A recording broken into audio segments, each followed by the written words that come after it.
자, 그럼 여기부터 복습하면 되죠. 12페이지부터. 자, 군집을 구성하는 종의 구분은 우점종, 희소종, 지표종, 희심종이 있었고 우리는 우점종을 구하는 방식인 방영구법에 대해서 배웠었습니다.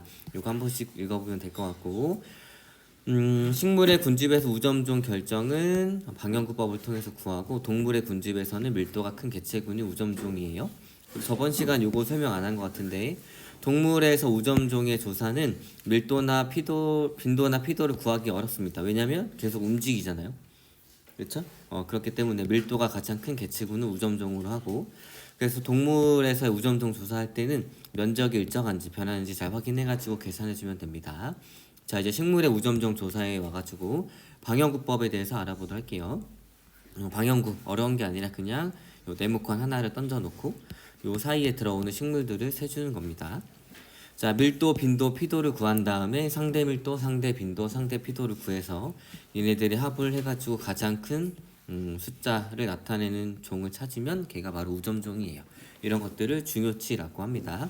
자, 밀도는 면적분의 개체수, 빈도는 전체 방영구 숫자분의 출현한 방영구 숫자, 자, 피도는 전체 방영구 면적분의 특정 종의 점유 면적입니다. 그리고 상대 밀도는 조사한 모든 종의 밀도의 합분의 특정 종의 밀도, 상대 빈도는 조사한 모든 종의 빈도의 합분의 특정 종의 빈도, 상대 피도는 조사한 모든 종의 피도분의 특정 종의 피도 곱하기 100을 해주면 되고 여기 밀도의 단위는 뭐 개체수 분의 면적이겠죠? 근데 우리가 상대 밀도를 구할 때 어차피 얘네들의 단위는 다 똑같죠. 그러니까 다 약분이 될까 안 될까요? 단위 다 약분되니까 빠르게 계산할 땐 숫자만 쓰고 바로바로 계산해주면 좀 편할 수 있습니다. 알겠나요? 뭔 말인지 알겠어요? 여기에 분모에 있는 단위와 분자에 있는 단위가 똑같으니까 단위는 어차피 약분이 되게 됩니다. 알겠죠? 자, 두 가지 방영구법에 대해서 설명하도록 할게요. 요런 그림이 나온다. 하나짜리만 딱 나오게 되면 요 각각 한 칸이 방영구라고 생각을 해주면 됩니다. 그리고 개체수 하나하나 빠짐없이 잘 세가지고 밀도 구해주고 그 다음에 방영구 특정 종이 나타난 방영구의 개수를 세가지고 이제 빈도를 구해주고 그 다음에 그 개체 하나당 덮는 면적 차지하는 면적이 나오니까 개체수 곱하기 면적을 해주면 피도를 구할 수 있어요. 알겠나요? 자, 그런 다음에 얘네들을 이용해가지고 상대 밀도, 상대 빈도, 상대 피도를 구하고 다 합한 다음에 중요치를 구하게 되면 가장 큰 값이 나오게 되는데 이런 것들을 우점종이라고 합니다. 알겠나요? 우점종은 하나뿐이에요. 그래서 토끼풀 군락이라고도 하고 또는 뭐라고 할 수도 있다라고 하지만 우점종 구하라고 하면 토끼풀이다라고 얘기해 줄 수 있어야 합니다. 됐나요? 그 다음에 EBS에서 나온 거, 수능 특강에서 나온 거는 방영구를 4개를 던져 놓습니다. 그래서 각각이 방영구 1개예요. 그래서 얘가 방영구 하나, 방영구 하나, 방영구 하나, 방영구 하나. 여기 안에 있는 요거를 방영구라고 하지 않고 얘를 방영구 하나라고 해줍니다. 알겠나요?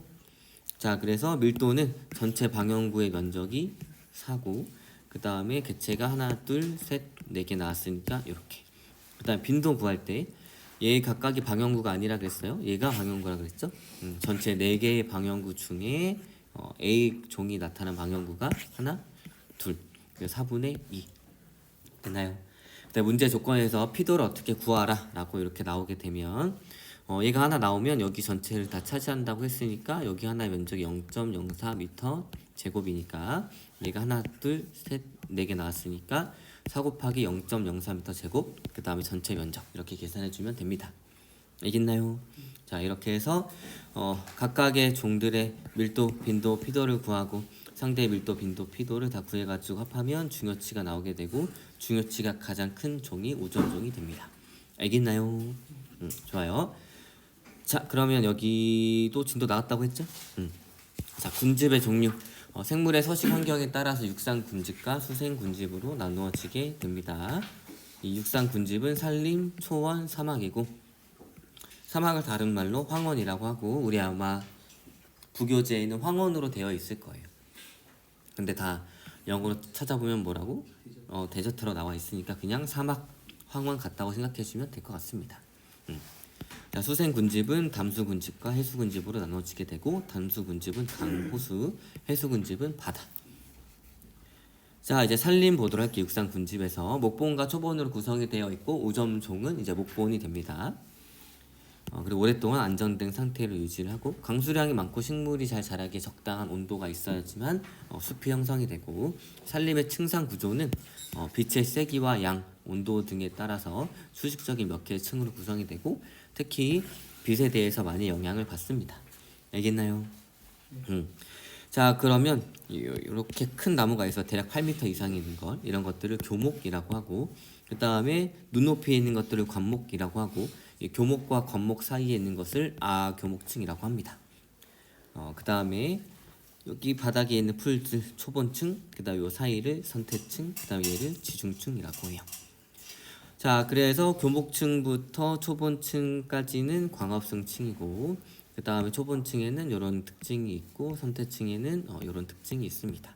선태층에는 이런 특징이 있고 초본층에는 초본층 여기까지죠. 다시 정리하면 여기서 여기까지가 얘고 선태층은 얘고 지중층은 얘입니다. 알겠나요?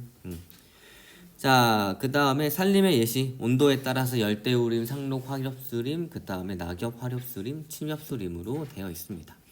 요거를 한 상록 화렵수림에서 낙엽 화렵수림, 침엽수림까지 한 번에 볼 수 있는 산이 있었어요. 한라산이었죠? 자, 그 다음에 초본 계층은 중심의 군집이고 이런 특징을 가지게 됩니다. 황원, 사막이라고 생각해주면 되고 강수량이 매우 적고 건조해서 생물이 자라기 어려운 지역에 형성이 됩니다. 그다음 수생 군집은 이런 것들이 있었어요. 자, 그 수평 분포와 수직 분포 보게 되면 수평 분포 위도에 따라서 달라지게 됩니다. 그래서 열대우림, 낙엽수림, 침엽수림 그다음에 같은 위도에서는 강수량에 따라서 이런 것들이 나타나게 돼요. 알겠나요? 그 다음에 얘가 수직 분포 한라산입니다. 밑에서부터 상록 화렵수림, 낙엽 화렵수림, 그 다음 호남립, 침엽수림, 관목대가 이렇게 나타나게 되고 남쪽이 조금 더 따뜻하니까 얘들이 조금씩 위에 더 살고 있습니다. 그래서 이렇게 대각선처럼 나타나게 되는 거예요. 알겠나요? 자, 그럼 여기부터 진도 나가면 되죠. 자, 그러면 우리가 이제 식물의 천위에 대해서 알아보도록 하겠습니다. 천위라고 하는 것은 무엇이냐면 한 지역 내에서 시간에 따른 식물 군집의 변화를 얘기를 합니다. 그래서 시간에 따른 군집의 종 구성과 특성이 달라지는 현상을 천위라고 하고 천위는 크게 1차 천위와 2차 천위로 나누어지게 되고 1차 천위는 땅에서 시작이 되는 건성천위, 물에서 시작이 되는 습성천위 두 가지로 나누어지게 됩니다. 그러면 각각 어떻게 되는지 한번 볼게요. 자, 1차 천위, 토양이 없는 불모지라는 게 있습니다. 여러분들 용암이 막 흘러나왔어요. 그럼 이 용암에 굳어서 땅이 생기겠죠. 이 땅은 토양일까요? 토양 뭘까? 토양? 식물이 용암 돼지가 막 식은 이 차가운 땅, 새로 생긴 땅덩어리에서 자랄 수 있을까요? 바로? 왜? 식물은 뿌리도 내려야 되고, 그렇지? 물도 흡수해야 되고, 그렇죠? 근데 용암이 바로 굳어서 생긴 땅은 식물이 뿌리를 내릴 수가 없겠죠. 그래서 토양은 이런 암석들이 잘게 쪼개져가지고 식물이 뿌리도 내릴 수 있고 여러 가지 물을 포함한 영양분들도 있고 그래가지고 식물이 자랄 수도 있는 것들을 토양이라고 하는데 방금 막 생긴 땅덩어리는 토양이 없어서 식물이 자라기가 힘듭니다. 알겠나요? 자, 이런 것들을 척박한 땅, 다른 말로 이제 불모지라고 합니다. 그래서 1차 천위는 이렇게 토양이 없는 불모지에서 시작이 되는 천위를 1차 천위라고 합니다. 알겠나요? 자, 그래서 식물 군집이 원래부터 존재하지 않는 곳에서부터 시작이 되는 식물들의 변화를 1차 천위라고 하는 거예요. 됐나요? 자, 그럼 척박한 땅에 처음 들어오는 애들을 이제 이 땅을 개척한다고 해가지고 개척자라고 합니다. 대표적으로 지이류가 있어요. 지이류 들어봤죠? 저번 시간에 물어봤었나요, 지이류? 자, 지이류는 그러니까 공생하는 관계다라고 설명도 했었나요? 곰팡이랑 그 다음에 광합성을 하는 조류랑 이제 공생을 하는 관계인데 이 지이류가 산성 물질을 내보냅니다. 그래가지고 얘네들을 쪼개줘요. 풍화시킵니다. 알겠나요? 잘게 쪼개지니까 토양이 만들어지게 됩니다. 알겠어요? 자, 그래서 처음 개척자인 지류가 들어와서 토양을 형성을 해주고 그 다음에 처음에는 이끼가 들어오게 됩니다.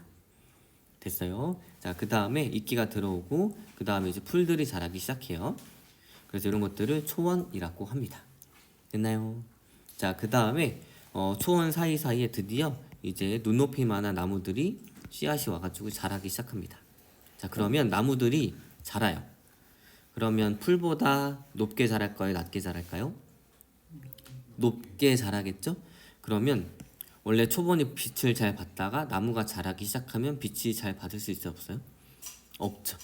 그러니까 빛에 대한 경쟁에서 풀이랑 관목 중에 누가 이겨요? 관목들이 이기게 됩니다. 그래서 풀의 개체수는 감소하고 관목의 개체수는 증가해서 관목이 우점종이 돼요. 그래서 관목림이 됩니다. 됐나요? 자, 그 다음에 교목들이 들어오기 시작하는데 이 교목에는 크게 두 종류가 있습니다. 교목이 이제 키가 한 8m 이상이 되는 큰 나무들인데 걔네들의 씨앗이 날라와서 자라기 시작을 해요. 근데 이 교목들은 이 천이에서 두 가지로 나눌 수 있는데 양수와 음수로 나눌 수 있습니다. 이게 나무수예요. 알겠죠? 자, 양수는 무슨 애들이냐면 이제 강한 빛에서 잘 자라는 애들. 약한 빛에서는 잘 못 자라요. 그 다음에 음수는 누구냐면 약한 빛에서도 잘 자라는 애들입니다. 알겠나요? 근데 특징이 양수의 씨앗이 훨씬 더 멀리 퍼지게 됩니다. 그러니까 여기에 어떤 씨앗이 먼저 들어오겠어? 양수와 음수의 씨앗 중에? 양수의 씨앗이 먼저 들어오겠죠? 여기 왜냐면 새로 생긴 땅이에요. 알겠죠? 그래서 양수의 씨앗이 먼저 들어오게 됩니다. 그래서 양수들이 자라기 시작을 해요. 자, 관목은 한 2m 정도 되는 눈높이 정도의 나무라고 했고 이제 여기에 교목들이 자라기 시작합니다. 양수들이. 그럼 양수들이 쭉 크겠죠? 맞나요? 그러면 빛이 교목한테 이 관목한테 잘 도달할까요? 안 도달하지 않을까요? 도달하지 않겠죠. 그럼 빛에 대한 경쟁에서 이 양수와 그 다음 관목 중에 누가 이기게 됩니까? 양수가. 그래가지고 양수들이 대부분을 차지하는 양수림이 됩니다. 됐나요? 자, 그런 다음에 이제 드디어 음수의 씨앗들이 날아오기 시작합니다. 됐어요? 자, 그러면 이 양수의 숲 내부에는 어떤 애들이 자라냐면 어린 양수의 나무들도 자랄 거고 어린 음수의 나무들도 자라긴 할 거예요. 근데 빛이 깊은 곳까지 잘 도달해야 안 해요? 안 합니다. 자, 그래서 어떻게 되냐면 일단 양수와 음수가 같이 자라는 혼합림이 되다가 빛에 대한 경쟁에서 어린 양수와 어린 음수 중에 누가 더 잘 자라기 시작하냐면 어린 음수가 잘 자라기 시작합니다. 왜냐하면 숲의 깊은 곳에 햇빛이 잘 들어오지 않기 때문에. 그래서 음수들이 훨씬 더 잘 자라가지고 이 양수 위를 덮기 시작을 해요. 그럼 빛에 대한 경쟁에서 누가 이기나요? 음수가 이기겠죠? 그럼 양수의 숫자는 줄어들게 되고 음수가 대부분을 차지하니까 음수림이 됩니다. 이게 천이의 끝 상태여가지고 극상이라고 불러줍니다. 여기까지 됐나요? 됐나요? 좋아요. 자, 그러면 글로 한번 정리해 보도록 할게요. 1차 천이 토양이 없는 불모지에서부터 시작이 됩니다. 그래서 개척자가 들어온 후 토양이 형성이 되고 새로운 종들이 들어오면서 마지막으로 안정된 상태인 극상을 이루게 됩니다. 알겠나요? 자, 왜 양수림이 먼저 나오냐? 양수의 종자가 음수에 비해 작거나 날개가 있어가지고 이동성이 음수보다는 양수가 훨씬 더 크기 때문에 식물 군집을 먼저 형성을 합니다. 자, 이게 건성천이었고 습성천이는 이제 물에서부터 시작이 되는 건데 빈 영양호가 있어요. 이런 것들을 호라고 하고 여기에 담겨있는 물을 호수라고 합니다.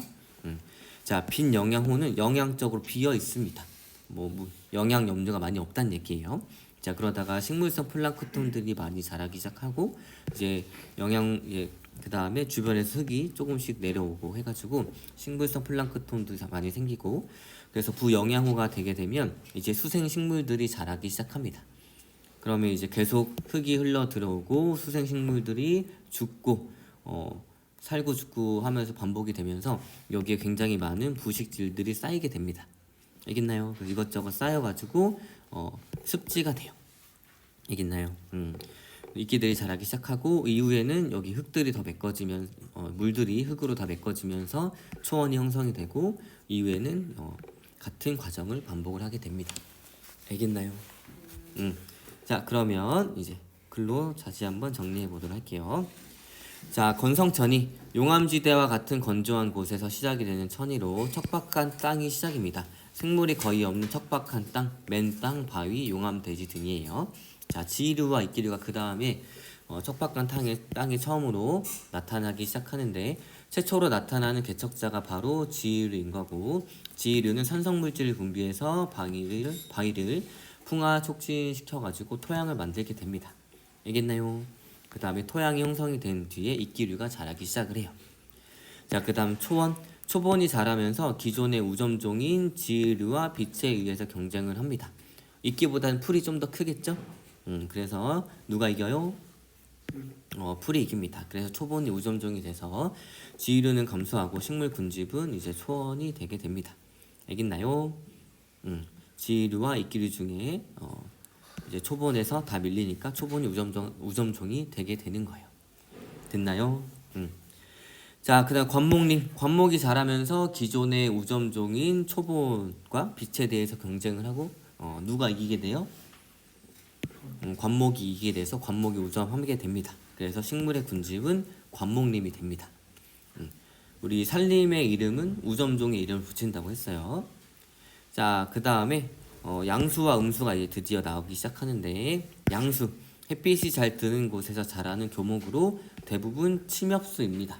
대표적인 양수, 소나무 꼭 기억하면 좋을 것 같아요. 알겠죠? 소나무, 은행나무, 버드나무 등이 양수인 거예요. 그래서 우리 소나무는 어떻게 생겼어요? 소나무 잘 보게 되면 우리 연못에 옆에 소나무 있잖아요. 위에만 나뭇잎이 있습니다. 요런 데는 나뭇잎이 하나도 없어요. 왜 그러냐면 너무나 양수적인 성질이 강해가지고 자기 자신의 나뭇가지에 의해서 밑에 있는 나뭇가지의 그림자가 지잖아. 그러니까 안 자라는 거야. 이해했어요? 그래서 소나무 보게 되면 다 위에만 그 나뭇잎들이 있습니다. 그래서 우리 점심시간에 가가지고 연못 옆에 그 소나무 두 그루인가 있는 거 알죠? 연못 옆에 제일 높은 나무가 있는데 그게 소나무인 거고 거기에 까치집도 있어요. 알아요? 그리고 봄쯤 되면 이제 까치들이 둥지에 알을 낳기 시작하는 거 언제 알 수 있냐면 평생 가만히 있다가 이제 봄쯤 되면 사람들이 연못을 구경하러 가잖아. 그러면 그 까치집 위에 있는 까치가 경고음을 계속 냅니다. 깍깍깍깍 오지 말라. 학교를 지금 2년 동안 다녔는데 내년에 봄 되면 한번 보도록 하세요. 알겠죠? 아무튼 소나무 기억해 주시면 될 것 같고, 그 다음에 음수는 무엇이냐면 그늘진 곳에서 잘 자라는 교목으로 대부분 활엽수입니다. 침엽수는 잎이 침처럼 생긴 거고 활엽수는 이렇게 넓은 거예요. 참나무 기억하면 될 것 같고, 밤나무, 신갈나무, 떡갈나무 등이 있습니다. 참나무과의 열매를 뭐라 그래요? 소나무의 도토리.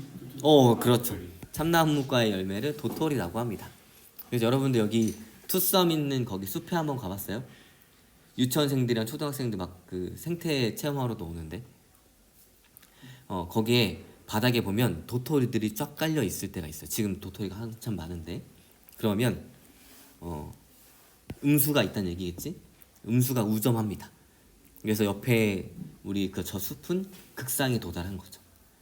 오래돼가지고. 그래서 소나무보다는 참나무가 훨씬 더 많고 중간중간에 밤나무도 있습니다.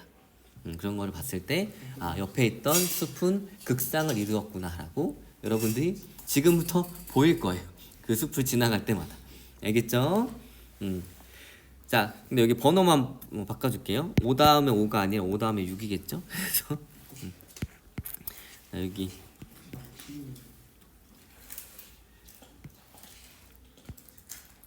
여기 6으로 바꿔주고 그 다음에 여기는 7로 바꿔주면 돼요. 선생님이 이 학습지를 한 3년째 쓰고 있는데 아무도 얘기해주지 않았다가 이번에 다른 반에서 얘기해줬어요. 알겠죠? 됐나요? 다시 돌아와서 이제 양수와 음수가 있는데 관목림에 처음 들어오는 씨앗이 양수의 씨앗입니다. 그래서 양수가 자라기 시작하는데 양수가 이 관목보다는 훨씬 더 높게 자라게 됩니다. 그래서 빛에 의해서 경쟁을 했을 때 양수가 이기게 돼요. 그래서 양수가 우점종이 되면서 관목은 감소하고 양수림이 되게 됩니다. 됐나요? 자, 그다음 호남림이 되는데 양수림에서는 이제 양수의 묘목과 음수의 묘목이 빛에 대해서 경쟁을 하면서 자라는데 누가 이기냐면 음수의 묘목이 이기게 됩니다. 왜냐하면 양수의 묘목도 강한 빛이 필요한데 그러니까 엄마 나무가 나 빛을 다 가리고 있는 거지. 그러니까 어린 묘목들은 양수는 잘 자라지 못하게 되고 이제 음수들이 잘 자라기 시작을 합니다. 약한 빛에서도 잘 자라니까. 됐나요? 그래서 경쟁에서 이긴 음수가 잘 자라면서 점차 호남림을 형성을 하게 되고 이때는 그래서 양수 반, 뭐 음수 반 정도 된다고 생각해 주면 돼요. 알겠나요? 자, 시간이 좀 더 흐르게 되면 이제 양수가 이제 우점을 하게 되는데 호남림에서 경쟁에서 이긴 음수가 우점종이 되면서 양수가 감소하고 음수림이 되어서 이제 음수가 극상을 이루게 됩니다. 그래서 마지막 단계로 안정된 상태라고 해서 얘를 극상이라고 해요. 알겠나요? 자, 그래서 보게 되면 얘가 소나무, 그 다음에 얘가 참나무인데 소나무가 크게 자랐어요. 그러면 숲 내부로 빛이 잘 들어오지 않습니다. 그래서 어린 양수와 어린 음수가 있다면 어린 양수는 잘 자라지 못하고 어린 음수가 잘 자라게 됩니다. 알겠나요? 그래서 애들이 잘 자라서 위에를 덮게 되면 얘네들이 죽기 때문에 나중에는 음수림으로 이루어진 극상이 나타나게 되는 거예요. 알겠나요? 자, 그럼 습성천이 보도록 하겠습니다. 연못, 호수 등 수분이 많은 곳에서부터 시작되는 천이로 일단 첫 번째 빈 영양호. 영양 염류가 적어서 플랑크톤이 적은 호수로 부식토가 적어가지고 수생식물이 적습니다. 자, 부영양호. 영양 염류가 많아서 플랑크톤이 많은 호수로 생물의 생산력이 큽니다. 그 다음 이끼류 수번인데 흙, 모래, 유기물들이 쌓여가지고 형성된 습지에 이끼류가 들어오고 초본류가 자라면서 습지를 형성하게 됩니다. 그 다음에 나머지 과정은 앞과 빛 똑같아요. 알겠나요? 알겠나요? 자, 그럼 이제 우리가 여태까지 배웠던 거는 1차 천이고 이제 2차 천이를 배워보도록 할게요. 지금 우리가 어디까지 배웠냐면 천이에서 1차 천이에서 건성천이 배웠고 습성천이 배웠어요. 자, 이제 2차 천이에 대해서 배울 건데 2차 천이는 무엇이냐면 원래 식물들이 살고 있었던 곳인데 산불이나 산사태 등으로 인해 가지고 식물이 싹 사라졌어요. 그럼 뭐는 남아있죠? 토양은 남아있는 거예요. 됐나요? 1차 천이 같은 경우에는 토양도 없었던 불모지에서부터 시작을 해서 토양을 만들어야 돼가지고 굉장히 오래 걸리는데 2차 천이는 언제 일어나냐면 원래 식물 군집이 있었던 곳에서 식물들이 싹 사라졌을 때 토양부터 시작을 하기 때문에 굉장히 빠르게 천이가 시작이 되고 진행이 됩니다. 알겠나요? 자, 토양이 있으면 어떤 장점이 있을까요? 식물이 바로 뿌리를 내릴 수 있고 수분도 충분히 보유하고 있고 다양한 무기질도 있을 수 있고 그 다음에 식물의 토양 속에는 죽지 않은 다양한 씨앗들이 있을 수 있겠죠. 그렇기 때문에 2차 천이는 굉장히 빠르게 진행이 됩니다. 볼게요. 자, 2차 천이 기존의 식물 군집이 산불이나 산사태 등으로 파괴된 후 뭐가 남아있냐면 토양이 남아있는 곳에서부터 시작이 되는 천이를 2차 천이라고 합니다. 자, 토양이 남아있다는 얘기는 수분, 양분 등이 풍부하고 그래서 토양에 남아있는 기존 식물의 종자나 뿌리 등이 있기 때문에 초원부터 시작이 되면서 1차 천이보다 빠르게 진행이 됩니다. 알겠나요? 자, 그러면 이제 군집 내 개체군의 상호작용에 대해서 알아보도록 할게요. 우리 구분해야 될 게 뭐냐면 저번 시간에는 개체군 내 상호작용에 대해서 배웠었어요. 개체군 내 상호작용은 뭐였죠? 개체군 내 상호작용. 텃세 부리고 순위 정하고 리더 뽑아가지고 사냥하고 가족 생활도 하고 기억나요? 이런 것들은 같은 종의 생물들끼리 서로 상호작용을 하는 거고 지금 배우는 것들은 서로 다른 생물 종끼리 상호작용을 하는 거예요. 알겠나요? 예를 들어서 포식과 피식이 있어요. 이거는 같은 종끼리일까? 사람이 사람을 잡아먹을 수 있지만 이건 일반적인 건 아니죠. 피식과 포식은 뭐야? 서로 다른 종끼리 일어나는 상호작용이지. 이런 것들에 대해서 배운다는 얘기. 알겠나요? 자, 그럼 군집 내 개체군 사이의 상호작용, 다른 종끼리 어떤 상호작용이 일어나는지 한번 배워보도록 하겠습니다. 자, 군집 내에는 여러 개체군이 생활하기 때문에 군집을 구성하는 개체군 사이에 다양한 상호작용이 일어나게 됩니다. 경쟁, 분서, 포식과 피식, 공생과 기생 등이 있어요. 경쟁은 먹이나 서식지 등을 두고 서로 다른 종끼리 경쟁을 하는 거고, 분서는 우리 분서 한번 선생님 설명한 적 있는데 생태적 지위 기억나나요? 설명 안 했나? 안 했으면 안 했다고 얘기하세요. 왜냐면 지금 통합과학에서도 여기를 나가고 있고 생명과학에서 여기를 나가고 있기 때문에 선생님 지금 어디에서 설명했는지 기억이 안 나. 설명했어요? 안 했어요? 안 했어요? 그럼 곧 알려주도록 할게요. 자, 분서는 뭐냐면 서로 다른 종끼리 먹이도 똑같고 서식지도 똑같아요. 이런 것들을 서식지 지위가 똑같다라고 얘기를 해주거든요. 자, 그러면 서로 다른 종끼리 먹이도 똑같고 서식지도 똑같아. 그럼 서로 싸우거나 막 이러겠지. 그럼 서로한테 안 좋잖아. 그래서 먹이를 바꾸거나 서식지를 바꿉니다. 이런 것들을 분서한다라고 얘기해줘요. 알겠나요? 자, 포식과 피식, 먹고 먹히는 관계. 공생은 뭐예요? 같이 살아가는 거지. 근데 둘 다 같이 살면서 둘 다 이득을 보는 경우가 있고, 한쪽은 이득도 피해도 안 보지만 한쪽만 이득이 보는 경우가 있어요. 이런 것들에 대해서 배울 거고. 기생은 뭐예요? 그치. 내가 누군가한테 기생해서 살면 그 사람은 피해를 받고 나는 이득을 보는 거지. 그래서 기생은 한쪽은 이득을 얻고 한쪽은 피해를 받는 겁니다. 됐나요? 이런 것들에 대해서 알아볼 거고, 기생하는 충이 있죠. 뭐라 그래요? 기생충. 기생충 약 좀 먹고 있습니까? 아니에요? 안 먹어요? 1년에 2번은 먹어야 되는데. 물론 여러분들이 날 것도 안 먹고 채소도 다 익힌 거 먹고 깨끗하게 씻고 요새 유통되는 건 다 깨끗하기 때문에 별로 걱정은 안 해도 되지만 기생충은 언제 밖으로 나올까요? 죽을 때? 임신할 때? 기생충 보통 장에 살고 있습니다. 기생충 알이 언제 밖으로 나올까요? 똥 쌀 때. 그러면 사람의 똥을 비료로 쓰면 거기 기생충 알이 많이 있을 수 있겠죠. 그래서 옛날에는 많이 먹었던 거야, 기생충 약을. 그래서 같은 종의 똥 냄새가 가장 역겹게 느껴집니다. 왜? 피해야지. 그 똥에는 나한테 감염될 수 있는 모든 것들이 다 있을 수 있잖아. 그래서 다른 종의 똥 냄새는 좀 괜찮다 치더라도 사람의 똥 냄새가 사람한테 특히 역하게 느껴지는 건 바로 이런 것 때문이에요. 알겠나요?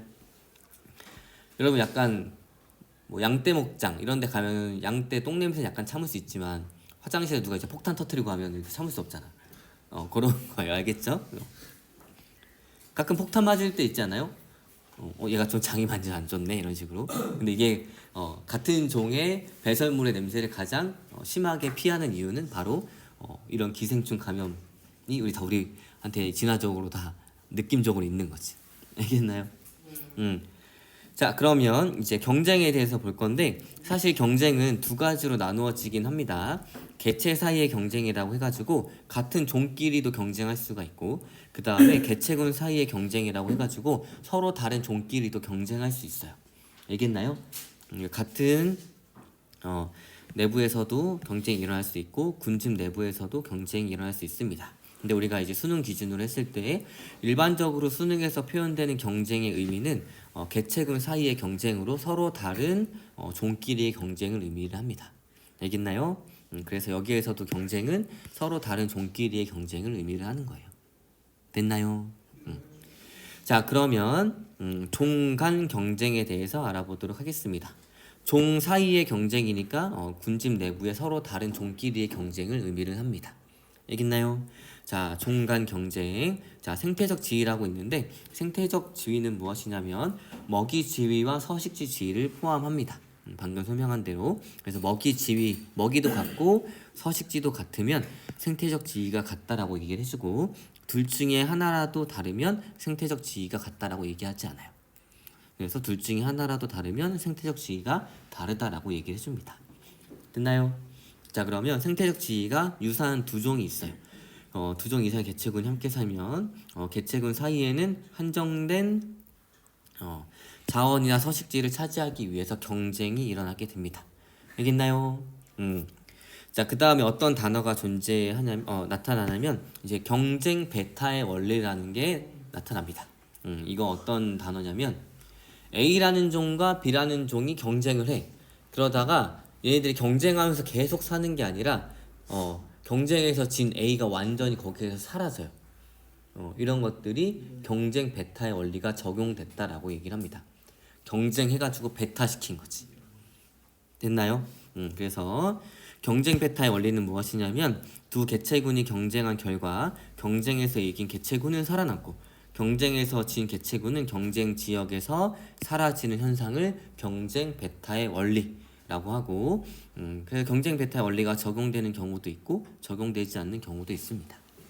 완전히 한 종이 사라지면 경쟁 베타의 원리가 적용됐다라고 얘기를 해주면 돼요. 알겠나요? 자, 그러면 예를 들어서 두 종의 집신벌레의 경쟁에 대해서 한번 알아보도록 하겠습니다. 자, 시간에 따른 개체수의 생장 곡선을 나타내고 있어요. 지금 각각 단독 배양을 했을 때 동시에 나타냈을 때 집신벌레는 이렇게 애기 집신벌레는 요 정도 자라기 시작합니다. 그래서 개체군의 밀도는 S자 모양으로 증가를 하고 있었어요. 각각 키웠을 때를 하나의 그래프로 나타낸 거고 자, 이제 혼합 배양을 하게 됩니다. 알겠나요? 자, 그러면 경쟁 베타의 원리가 적용이 되면 애기 집신벌레와 집신벌레가 경쟁을 하다가 누가 사라졌어요? 집신벌레가 사라졌죠. 둘이 다른 종이에요. 집신벌레가 이 경쟁하던 지역에서 사라졌으니까 경쟁 베타의 원리가 적용됐다라고 얘기를 해줍니다. 알겠나요? 자, 그런데 경쟁 베타의 원리가 적용되지 않고 경쟁만 계속하면 어떻게 되냐면 둘 다 살아남기는 해요. 자, 그런데 처음이랑 비교를 해보세요. 어때요? 단독 배양 시보다 환경 수용력이 감소했죠. 단독 배양 시보다 집신벌레도 환경 수용력이 감소했어요. 왜냐면 자원이 더 줄어든 거야. 본인 입장에서는. 왜냐면 나 혼자 다 먹을 수 있는 걸 얘도 같이 먹고 있으니까. 나 혼자 살 수 있는 데를 얘랑 같이 살아야 되니까. 그래서 환경 저항이 더 커졌다고 생각을 해주면 돼요. 경쟁 때문에. 이해됐나요? 그래서 단독 배양했을 때보다 환경 수용력이 둘 다 감소합니다.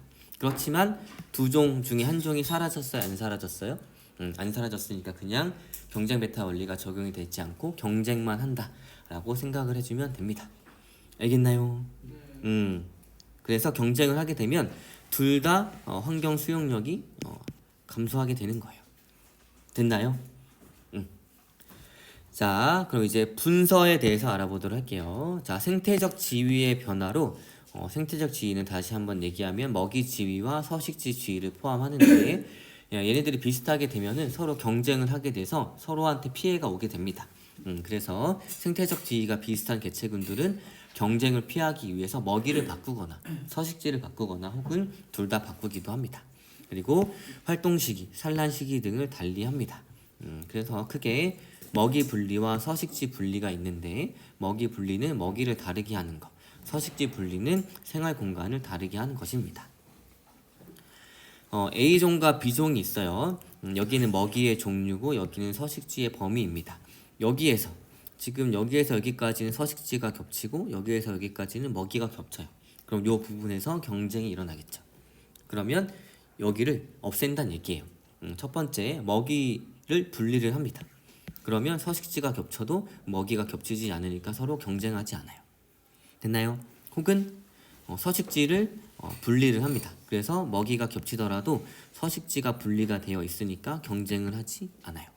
알겠나요? 이런 것들을 뭐라고 한다고요? 분서라고 합니다. 알겠나요? 자, 분서의 예시 한번 보도록 할게요. 자, 솔새라는 참새만큼 작은 새가 있습니다. 북아메리카 솔새는 한 나무에 여러 종이 서식을 하지만 경쟁을 피하기 위해서 위치를 달리해서 서식지를 분리를 합니다. 그래서 아래층에는 얘가 살고 중간층에는 얘가 살고 가장 위층에는 얘가 살아요. 얘네들은 또 가지마다 이렇게 다르게 산다고 합니다. 그래서 위에서 너무 시끄럽게 하면 여기서 뭐라고 민원을 넣고 막 그러겠죠? 아니에요? 옆집에서 너무 시끄러우면 뭐라고 하고. 그렇지만 서로 싸우진 않는다는 얘기. 알겠나요? 여러분 층간소음에 시달리고 있습니까? 아 그래요? 윗집? 근데 윗집인지 아닌지 확실하지 않지. 이게 옆집에서 위에 대각선 집에서 오는 것도 나한테 들릴 수도 있어요. 층간소음 때문에 혹시 싸운 적 있습니까? 없어요? 내가 층간소음을 당하는 입장이면 사실 윗집이 사실 갑 아니야. 내가 아무리 뭐라고 해도 이 사람들이 고쳐지지 않고 더 심하면 나만 피해가 보잖아. 우퍼 스피커 하니까. 그 다음에 설치한 다음에 새벽에 이제 귀신 울음소리 같은 거 막 하는 거지. 알겠죠? 그래요. 아니 갑자기 선생님 항상 귀마개를 끼고 자거든요. 그 윗집에서 가끔 쿵쿵거리고 옆집에 요번에 애기를 낳았나 봐. 근데 애기 소리가 잘 안 들리다 언제 들리냐면 조용한데 애가 갑자기 막 자지러지게 울 때가 있어요. 그때 애가 있구나라고 인지를 합니다. 그때 화를 내진 않아요. 왜냐면 내가 바꿀 수 있는 건 아무것도 없으니까.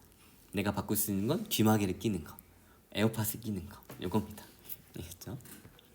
자, 그 다음에 피라미와 이제 은어의 분석 보도록 할게요. 자, 피라미라는 물고기와 이제 은어라는 물고기가 있어요. 은어 한번 나왔었는데,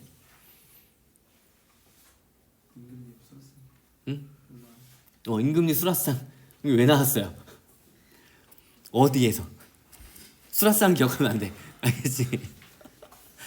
왜 수라상을 기억합니까? 다른 거 기억해야지. 은어 언제 나왔어요? 독점적인 공간을 차지해야 돼. 다른 은어가 침범하지 못하게. 이게 뭐라 그랬어? 자갈. 그거 뭐라 그래? 개체군내 상호작용에서. 터스. 그치. 텃세.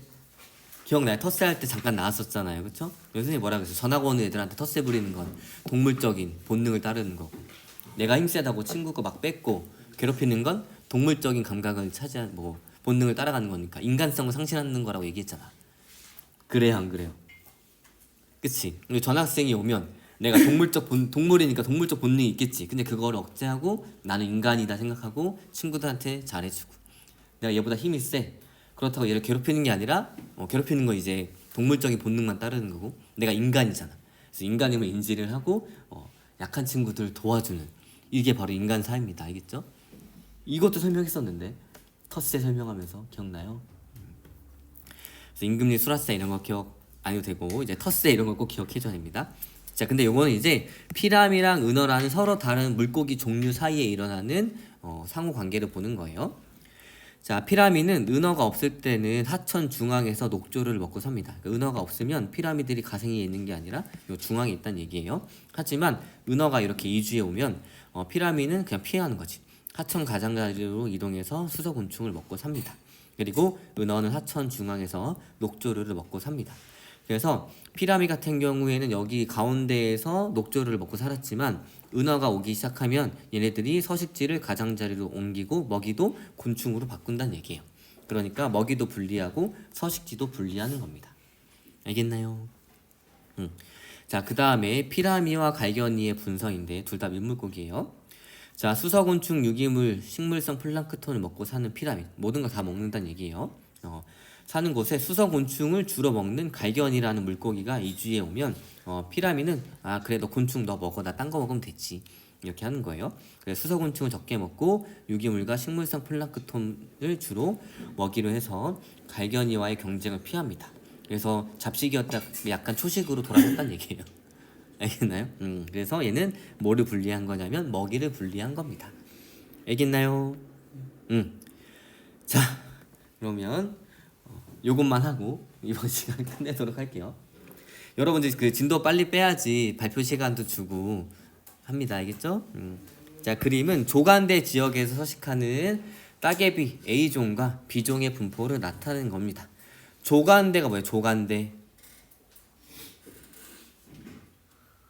조수간만의 차는 뭐야? 아, 그치. 밀물과 썰물의 차이 때문에 수면의 높이가 변하는 지역, 이런 것들을 조간대라고 합니다. 그래서 간조 수위, 썰물일 때는 요 정도 바닷물이 찬다면 밀물일 때는 요 정도 차이가 나요. 그러니까 계속 물의 수위가 왔다 갔다 한다는 얘기입니다. 알겠나요? 자, 그래서 어느 지역에 또 관찰을 했더니 가지역에 따개비 A종과 따개비 B종이 같이 살고 있었어요. 근데 애들이 위치가 달랐어요. 근데 누군가는 그냥 보고 서로 위치가 다르네라고 넘어가겠지만 누군가는 실험을 한 거지. 그래서 A종을 제거를 했어요. 그렇다고 해서 따개비 B종이 위에 올라가서 살진 않습니다. 됐죠? 근데 여기에서 B종을 제거를 했어. 그랬더니 따개비 A종이 여기까지 내려와서 살고 있어요. 그러면 B종이 여기까지 올라가지 않는 이유는 뭘까요? 따개비 A종이 없음에도 불구하고 못 살아요. 왜 못 살지?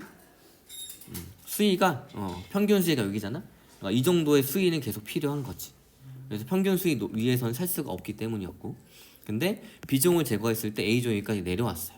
그럼 그동안 A종이 여기에 살지 못했던 이유는 뭐예요? 누구 때문에? B종 때문이었습니다. 알겠나요? 자, 그래서 두 종이 함께 살 때 볼게요.